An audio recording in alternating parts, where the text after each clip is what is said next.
If I like bears and I want to see them around, and if I give it an apple, if I do it often enough, that bear will associate the presence of a human being with maybe getting another apple. It may go out to somebody else, hoping it'll get something to eat, and that somebody else may shoot it and kill it. This is Defender Radio.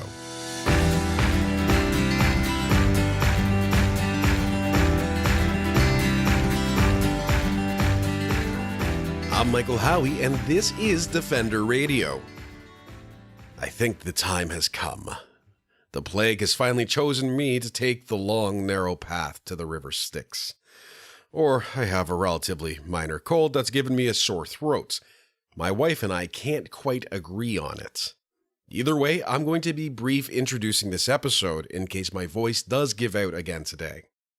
From BC to the East Coast, black bears are waking up and wandering about as winter finally gives way to spring. The best person to talk to about bears is a man who spends time rehabilitating them, teaching others to coexist with them, and kind of looking like one when his hair gets extra scruffy. Mike McIntosh of Bear With Us. Defender Radio connected with Mike and talked about spring bear adventures, attractants and feeding of bears, and why rehabilitation of bears anywhere in Canada can be successful. A shortened version of this interview is available as a news brief at thefurbears.com, the iTunes Store, or anywhere you listen to podcasts. I guess right now, an absolutely perfect thing to do, as even if there's snow up where you live, the snow down here, as I said before we got started, is melted, even though it's making a few appearances here and there. But I am outside. I think you're probably outside. We're cleaning up, getting ready for spring. Perfect time of year to start getting ready for cleaning up to prevent wildlife conflicts, to check out attractants. What would you say sort of the first steps are in finding out what might be around your house and preventing bears who come out looking for an easy snack are? Well, this time of year, whether there's snow around or not, all winter people have been trying to help the birds out by feeding them. Mm-hmm. Once the snow goes away, the birds really don't need that extra help. They can forage for themselves. It's even better for them, actually. However, when the snow goes away, the bird feeder should be put away for sure, because bears love high-calorie foods, and sunflower seed and Niger seed are high-calorie foods. So even if there's a bit of food or snow on the ground, a bear can be attracted to a bird feeder if the wind's blowing in the right direction from a few kilometers away.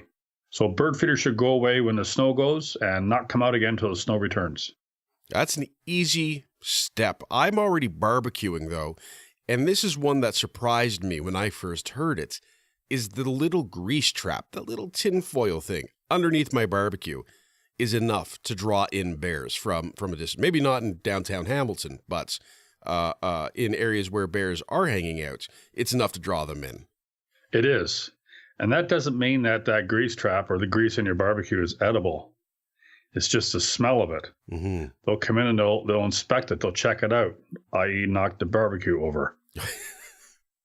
Because they might be looking for that hamburger or whatever was barbecued there that's no longer there. The grease just smells like it. Mm-hmm. How do they feel about early season asparagus?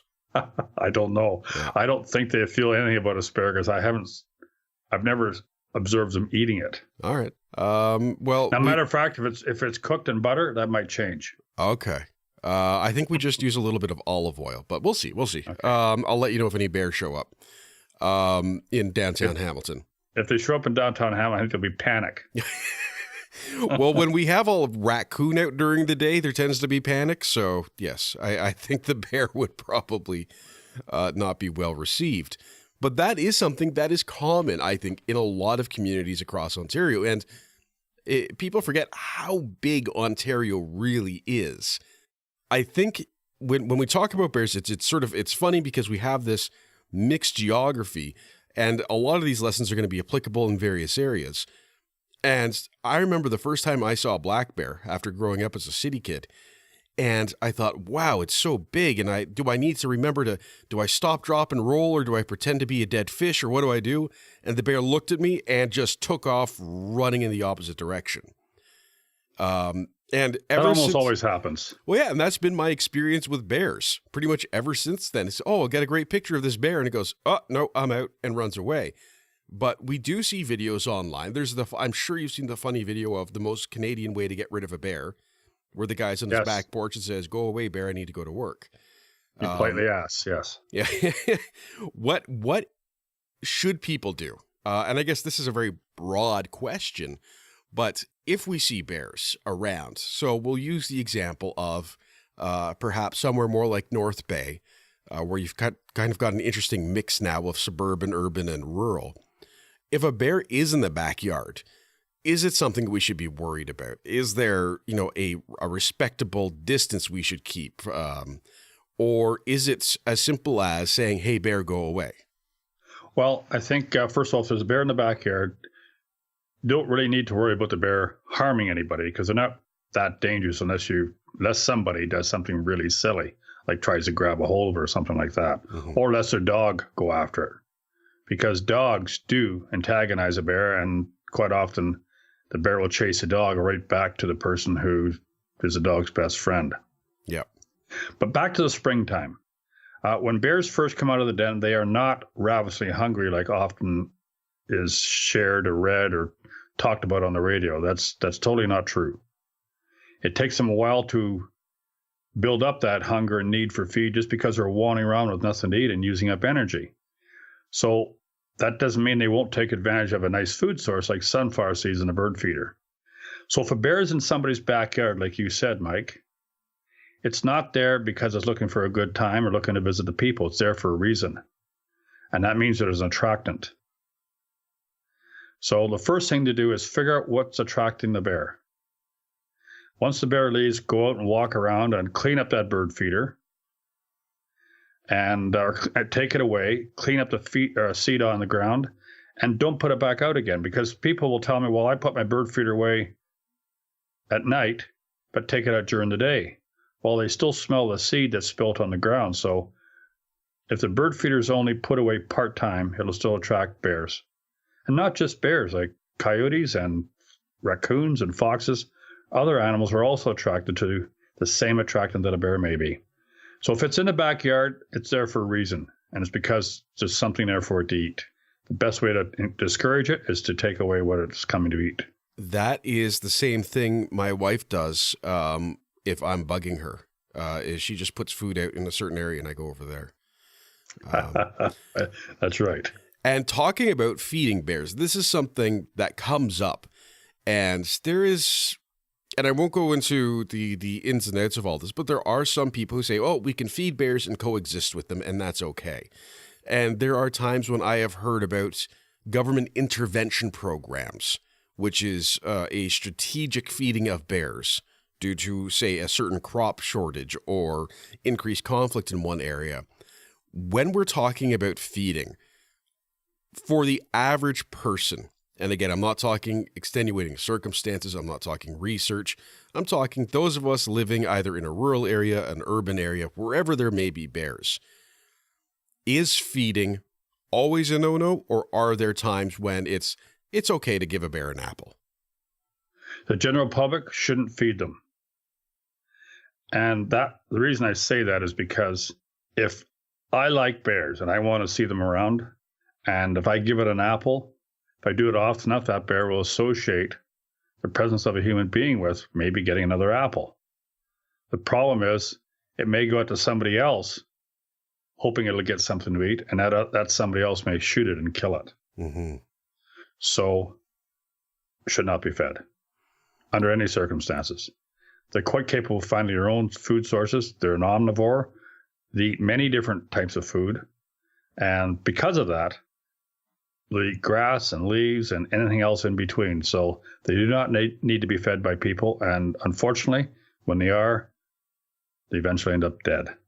And my purpose with bear education at Bear With Us is to make sure that doesn't happen.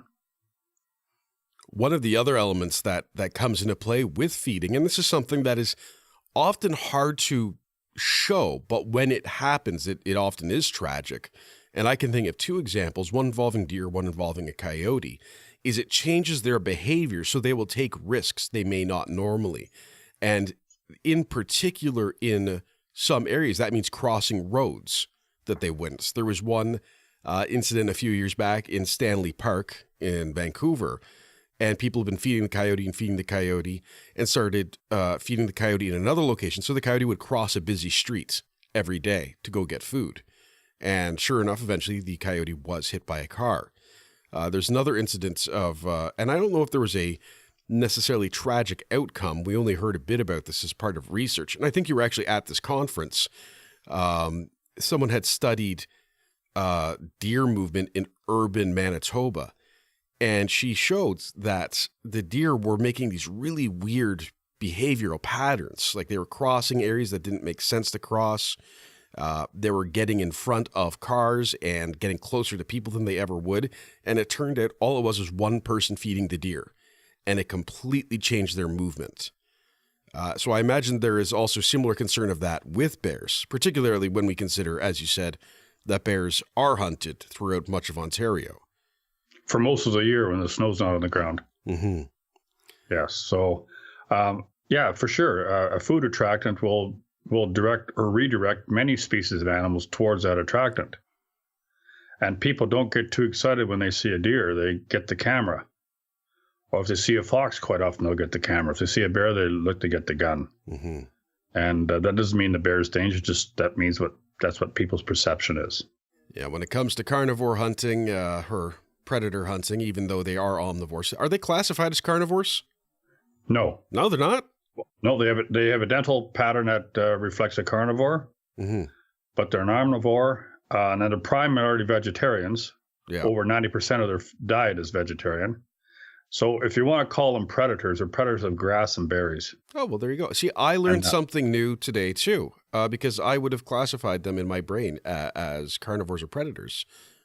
And that's why we have these conversations, so we can all learn. Well, to call a bear a predator, a black bear, mm-hmm. that's a sensational term, because in the movies and in TV documentaries, it makes them sound potentially vicious.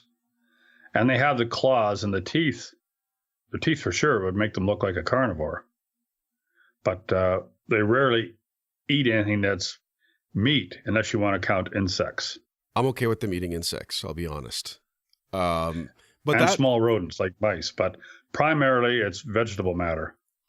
So that must come from me, and as you know, and as our listeners know, my experience is primarily with the canid family and with small urban animals. So that very likely comes from me reading, and as part of my job, I have to read internet comments and articles. So reading media accounts, which are not entirely accurate, and getting terms like that in my head, and then repeating them inappropriately. So it's important to acknowledge it.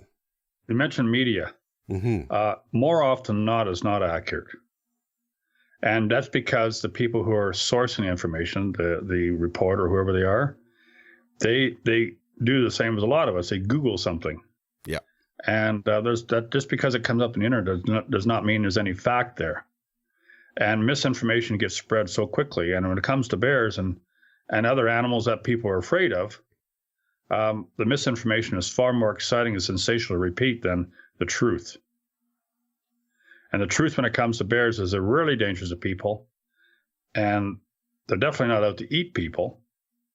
But they're definitely not out to really kill and eat anything in most cases. Mm-hmm. In Northern Ontario, sometimes they'll kill a deer fawn or a moose calf. But that's more of a rarity than a commonality. And most bears eat what the mother bear shows them what to eat by example. And most often that is, like I said before, is vegetable matter. Berries, nuts, grasses, leaves, and sometimes insects. Talking about education, one of the things that's come up, and we won't go into the politics of the situation because it's neither here nor there, is the rehabilitation of black bears as a whole, and particularly orphan black bears. Now, in Ontario, you do that, and I believe there's one or two other facilities that handle rehab of bears. And in British Columbia, I think there are 3 organizations that handle rehab of black bears. That's correct, yes. What is the process? I mean, why can we rehabilitate black bears? What works in the favor of this process for those who are orphaned or injured? Okay, so one thing that works in the favor is the animal itself.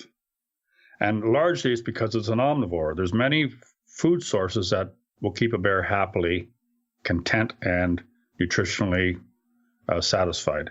So they're intelligent animals, very intelligent. They're intelligent rivals out of the great apes. and they have very good memories, which means that if they find a food source in a certain location, say a berry patch, they won't forget that. They'll visit that when they need to for years. And sometimes they won't go to that berry patch for 5 or 6 years until there's a food shortage where their home range is. And then they'll travel maybe a few hundred or more kilometers to go to the berry patch they remembered, even when maybe with their cubs.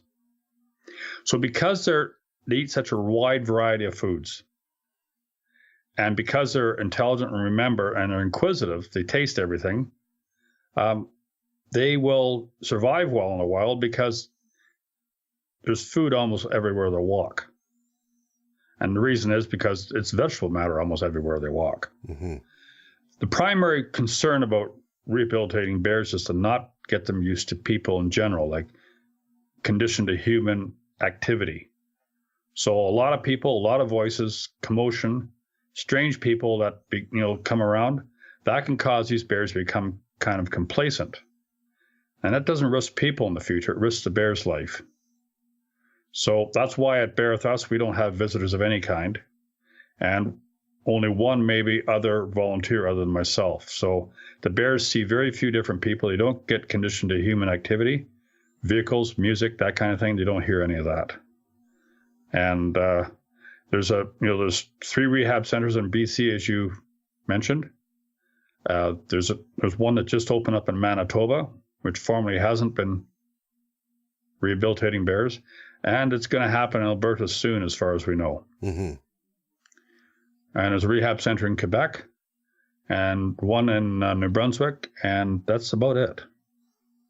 It sounds like a lot, but when we consider the geography of this country and the need when it comes to orphaned and injured animals, and we should say that most of the time the reason they are orphaned or injured is connected to human activity. When you sort of put that into the context, it really isn't a lot. No, it's not. And we also have to remember that the context, like, if Bear With Us gets 50 cubs in 1 year, we might have, like, a very small percentage is what we've helped. Mm-hmm. So we can actually do a better job of helping bears by helping people understand them, by educating them. Because that'll save more bear cubs in the long run, because people won't react in a wrong way. Really, lethal control is really not necessary. We call ourselves a smarter species. Well, we need to act that way as well and figure out better ways than lethal. Is it like with coyotes, in that if we were to say there is a conflict situation arising and there is a bear visiting an area that is densely urban, or they are exploring the garbage of a neighborhood, and potentially scaring people, and I don't know, maybe coming into conflict with a dog, whatever the scenario may be. If we were to, for instance, remove that bear, another bear could come in and repeat the behavior because the environment hasn't changed. I mean, that's how we approach it with coyotes. Is it transferable? Absolutely. Like, there's no point in removing the bear, i.e. live trapping and taking it somewhere else if the food attractant's still there, because for sure there'll be another bear show up eventually. And bears are smart animals. If they smell a bear trail where there's a bear going the same direction regularly over and over again, they know that it has to be a food source, because bears don't waste their time wandering aimlessly around. They're always looking for food. So if there's a bear trail leading to somebody's backyard and that bear trail's regularly used and fairly fresh, that'll bring other bears in just because of the one bear doing that every day. So by removing the food source, not only will the bear that shows up go away because it won't stay around if there's no food, other bears won't show up. What can people do if they want to see bear rehabilitation be successful, whether it's in British Columbia and Ontario where there are existing opportunities, whether it's in Alberta where there is a need and we hope it will be happening very, very soon, or in Manitoba where, as you said, there's a new place. What are the things they can do to support these initiatives? Well, I think to let the government of the particular province know that lethal control is unacceptable. Shooting 5-pound or 6-pound bear cubs is unacceptable. Like you mentioned, almost all bears and other animals too that are orphaned or injured, rarely is it due to an activity that other than human activity. So whether people shoot them or hit them with vehicles or whatever goes on, it's almost always human activity that caused the injuries in the orphans. We have a responsibility to try and rectify the damage we do to wildlife and the environment. And one of those ways we can rectify or help compensate for the damage we do is encourage rehabilitation centers. Because I think that a rehabilitation center might look after a certain number of animals per year. But the education, the opportunity to speak to people about these animals and understand them will help more animals, and they can actually rehabilitate and release back to the wild, on an individual basis. So that's more important, I feel, that is the education, because that saves hundreds of bears, not 20 or 30 or 40 or 50. And those who would like to support the efforts of individuals like yourself, I imagine there are maybe not volunteer opportunities very often, but there are other ways they can contribute to the efforts. Well, in the case of Bear With Us, they can go to www.bearwithus.org, and they're going to see educational videos, and they're going to read a lot of information about bears, and they're also going to read information about Bear With Us and how to support it. So if they're interested, the opportunity is there. In closing, I would like to leave people with this quote. And the quote is from Dave Smith, who wrote a book called Backcountry Bear Basics. And here's the quote. People can live with real bears. It's the bears roaming the wilds of the human imagination that are impossible to get along with. So that goes right back to the misinformation that we so often hear and read about. The real animal is totally different than what exists in most people's minds. Thanks for the opportunity to talk about bears. To learn more about Mike and Bear With Us, visit bearwithus.org. He can also be found on Facebook, Twitter, Instagram, and YouTube. Thank you everyone for listening, and remember to share the podcast with friends and family, subscribe, and leave reviews on iTunes. It helps us get found by even more people. Until next time, I'm Michael Howie for Defender Radio, reminding you to stay informed and stay strong.